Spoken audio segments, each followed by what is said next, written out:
This episode of TYme Help is brought to you by GoDaddy.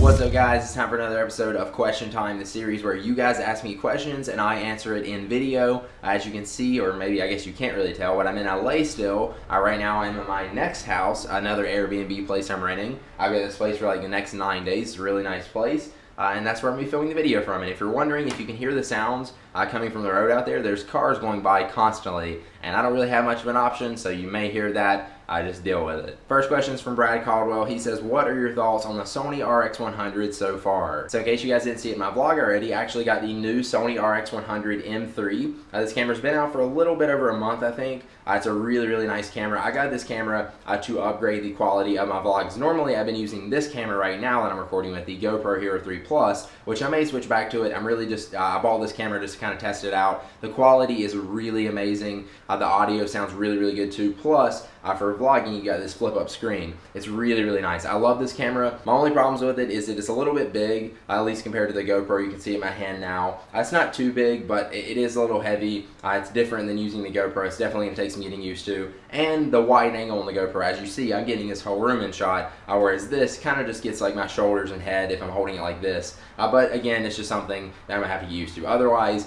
freaking amazing camera. I have absolutely no complaints about it. Next question is from John Griss, and he says, would you like to see a touchscreen iMac or MacBook? Personally, I wouldn't really care to use a touchscreen iMac or laptop. I think it'd be better maybe for an iMac just because it's got that big screen if you're working like at a desk or whatever. I will say a few times though, I have used my MacBook and accidentally touched the screen just because I'm so used to using touchscreen devices, I guess. Like I'll touch on an icon or something thinking I'm gonna actually click it by touching the screen. I'm like, oh yeah, wait a minute. That's not a touchscreen. Logan asked, what is the next big feature that you want to see in the iPhone 6? Well, aside from all the other cool stuff that's going to come in the iPhone 6 that we've heard rumors about, the main thing I think I would want is a better payment system. I don't want to carry around a wallet anymore, other than like cash. I want my debit cards and everything else to be built right into my phone so that when I want to pay for something, I can just hold my phone up and it pays for it. Whether it's NFC or a new technology Apple's going to use, whatever it is, I want Apple to do it, and that's something I would want to see in the iPhone 6. Otherwise, in the iPhone 6, I want the bigger screen, I want the phone to be faster, and I want a better camera.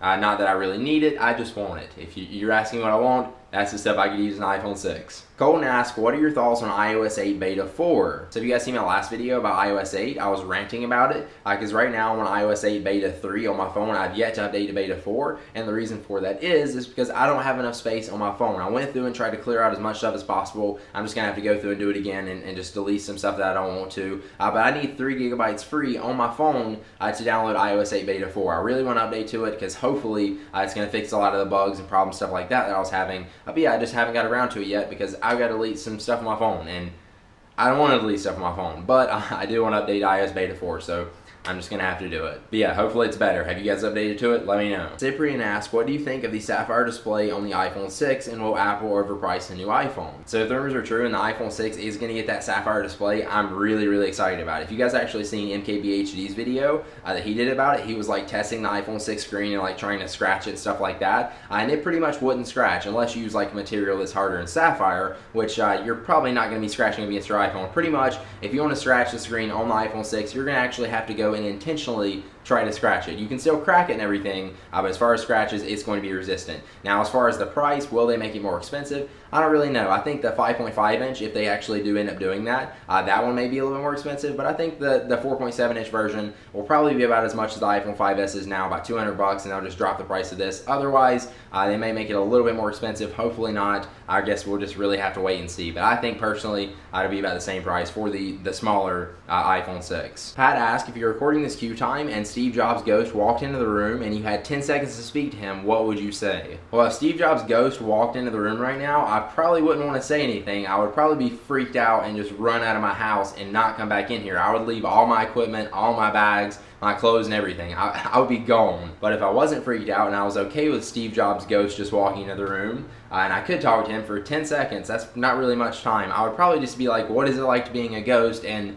what happens after you die? Because you died and now you're just standing here right in front of me. I probably wouldn't ask him anything about Apple. Mallory asked, will you be getting a 4.7 or a 5.5 inch iPhone? As most of you guys probably already know, I'll be getting both iPhones, the 4.7 and the 5.5 inch, as long as everything works out okay, because I'm going to be doing videos, stuff like that on it for you guys, to like compare the two sizes, show what they look like, to do speed tests, stuff like that, and obviously the review on both. So make sure you guys stay tuned for those when the 4.7 and 5.5 inch iPhone 6 come out. I will of course be getting both of them. Parker asked, what are your thoughts on the new version of OS X and would you consider trying it? So actually today Apple opened it up so you can try the new version of OS X. It's like a preview or a beta or whatever, but I'm not going to be installing it on my computer and I don't really care about trying it, at least right now. As you guys see right there, there's my computer. That's the only computer I've got with me right now. It's my daily computer. I do all my videos on it. I work on it daily. I can't have a preview or a beta software installed on that. And I advise you guys to do the same. If you've got like an extra computer or something you can install on that you don't use daily, go ahead and give it a try if you want to. I'm pretty excited for it. I'm just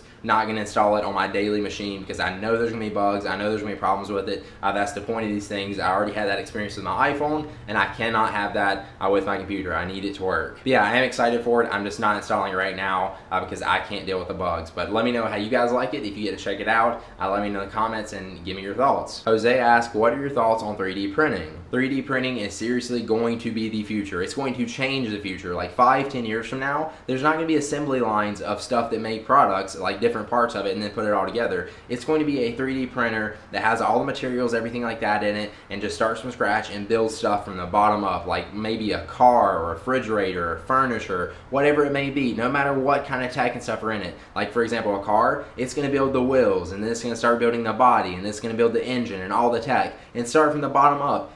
3D printers are going to change the world. They already are now, and they're just getting started. Trust me, they are going to be amazing. Anything like you see around your house, if it could actually be printed, it's going to be printed. And the thing is, 3D printers are just going to get cheaper and cheaper, and so are the materials, like all the stuff that's going to go into it. So eventually, instead of like going online and shopping for something or going to the store and buying something like a wrench, you're just going to go to your printer and go to your computer and print it out. That blows my mind. Printing out objects from your computer. Physical 3D objects that you can use, like tools and stuff like that. It's crazy. Darby asked, what's your favorite memory so far being in Cali? My favorite memory so far was actually just the other day, and I vlogged it. If you guys want to go check it out, I vlogged the whole day.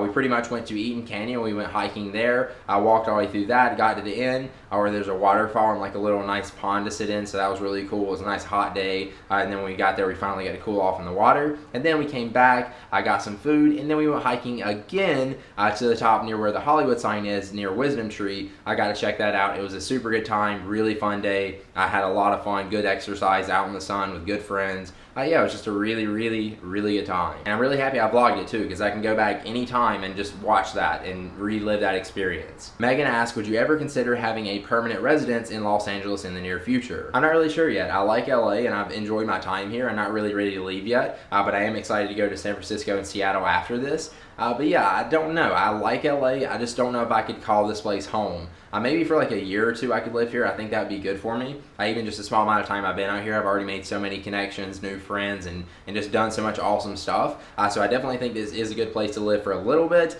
but just not like a long time at least. David asked, what's the most useful technology thing you are using for this trip in LA? This trip would have pretty much been impossible, at least for me, if it wasn't for my iPhone. Like seriously, I have used this thing so much for calling Uber cabs, for Lyft, for Airbnb, for looking for directions, for places to eat, places we're gonna stay. Like this phone has helped me so much. I would have had to use a map to get around. I wouldn't know how to do that. I probably wouldn't have been able to do this trip if it wasn't for my iPhone, seriously. I've used my laptop a lot too, but as far as like just the trip in general and getting around and stuff, there's no way I could have done it if I didn't have my iPhone. I mean, I could have had an Android phone or another kind of phone, but there's no way I could have done it without a smartphone, at least. I'll say that. It's crazy how much like technology helps our daily life, and we don't even like think about it. So there you guys go. That's all the questions that I have time for today. Now before we head out of here, let's take one last look at our sponsor for this video. Put your website to work while you play. A website is online 24/7, so no matter where you are or what you're doing, people can still find you online. Start your website today with GoDaddy, and you'll get a domain for $1.99. Just use the code 199HELP at checkout. The website is GoDaddy.com, and again, the promo code is 199HELP for a $1.99 domain. Some limitations apply, so see their website for all the details. Alright guys, thanks for watching. If you enjoyed the video, go ahead and click the like button down below and subscribe to my YouTube channel right there. I have more videos like this. And then also make sure you check out my daily vlog channel. Again, if you want to see the quality of the RX100, right there's a link right there, youtube.com/TYme. I'll put links down below in the description also. If you want to follow me on Twitter, Facebook, Instagram, Google+, the links are down below. And yeah, I guess I'll see you guys in the next video. Peace.